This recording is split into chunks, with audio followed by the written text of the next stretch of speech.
جو دنیا میں لوگوں پہ غم بیتے ہیں اگر کبھی اس کی سٹوریاں سننے لگیں تو حیران ہی ہو جائیں۔ کتابوں میں واقعہ لکھا ہے کہ ایک عورت تھی، طواف کر رہی تھی اور طواف کے دوران کہتی تھی اللہ میں اس حال میں بھی آپ سے راضی، اے اللہ میں اس حال میں بھی آپ سے راضی۔ تو ایک آدمی نے یہ سنا تو بڑا حیران ہوا، اس نے اس سے پوچھا کہ تو کیوں کہتی ہے کہ میں اس حال میں بھی آپ سے راضی، میں اس حال میں بھی آپ سے راضی؟ اس نے کہا کہ میں طواف ختم کر لوں گی نا تو میں تمہیں اپنا واقعہ سناؤں گی۔ چنانچہ اس عورت نے اپنا واقعہ سنایا کہ میرے 3 بچے تھے، میں گھر کے اندر ایک دن تنور پہ روٹیاں پکا رہی تھی تو میرے بڑے 2 بچے جو تھے وہ گھر میں کھیل رہے تھے کمرے میں، اچانک مجھے شور کی آواز آئی تو وہ کہتی ہے کہ میں نے جب شور سنا تو میں وہیں سب کچھ چھوڑ کے تنور پر آٹا روٹیاں تو میں کمرے کی طرف بھاگی۔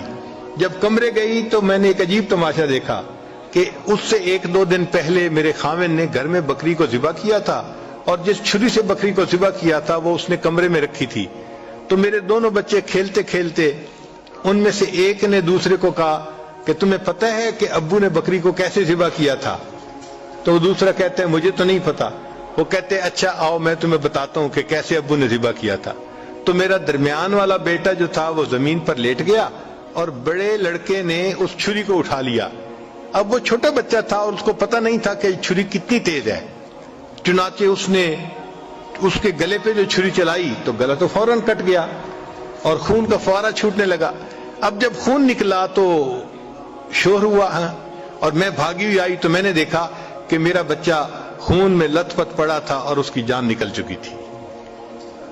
اب میں نے سوچا کہ میرا بڑا بیٹا کہاں ہے جس نے یہ حرکت کی تھی؟ وہ ڈر کے بھاگ گیا تھا اور کہیں چھپ گیا تھا۔ کہنے لگی میں نے اسے دوسرے کمروں میں دیکھا تو کہیں نظر نہیں آیا۔ جب صحن میں آئی تو وہاں میں نے تنور کے لیے کچھ لکڑیاں رکھی ہوئی تھیں، ان لکڑیوں کے پیچھے وہ جا کے چھپا تھا۔ کہنے لگی میں نے پیچھے سے اس کو جا کے جب دیکھا تو اس نے مجھے کوئی جواب نہیں دیا۔ جب میں قریب گئی تو مجھے پتا چلا کہ اس جگہ کے اوپر ایک سانپ بیٹھا ہوا تھا۔ یہ بچہ چھپنے کے لیے جب لکڑیوں کے پیچھے گیا سانپ نے اس کو ڈسا اور یہ بھی وہاں مرا پڑا تھا۔ کہتے میں اس کی لاش اٹھا کے لائی، ایک بچے کو ایک چارپائی پہ لٹایا اور دوسرے بچے کو دوسرے چارپائی پہ لٹایا۔ پھر اس کے بعد میں نے فیل کیا کہ میرا تیسرا چھوٹا بیٹا جو کرالنگ کرتا تھا، رینگتا تھا، وہ کہاں ہے؟ وہ مجھے نظر نہیں آ رہا تھا۔ کہنے لگی میں اٹھ کے جب جو ہے تنور کی طرف آئی تو میں نے دیکھا کہ اس نے کرال کیا اور وہ تنور کے اندر گر چکا تھا۔ تو میں نے اپنے زندہ بیٹے کو آگ کے اندر پورا جلتا ہوا دیکھا اور وہ بھی فوت ہو گیا تھا۔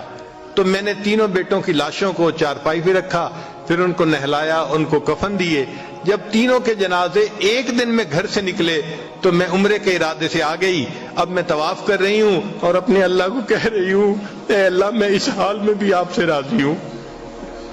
آپ ذرا غور کیجئے نا اس ماں کے دل پہ کیا بیتی ہوگی کہ ایک دن میں جس کے 3 بیٹوں کا جنازہ گھر سے نکلے اور پھر وہ طواف کرتے ہوئے کہہ رہی ہے اے اللہ میں اس حال میں بھی آپ سے راضی ہوں۔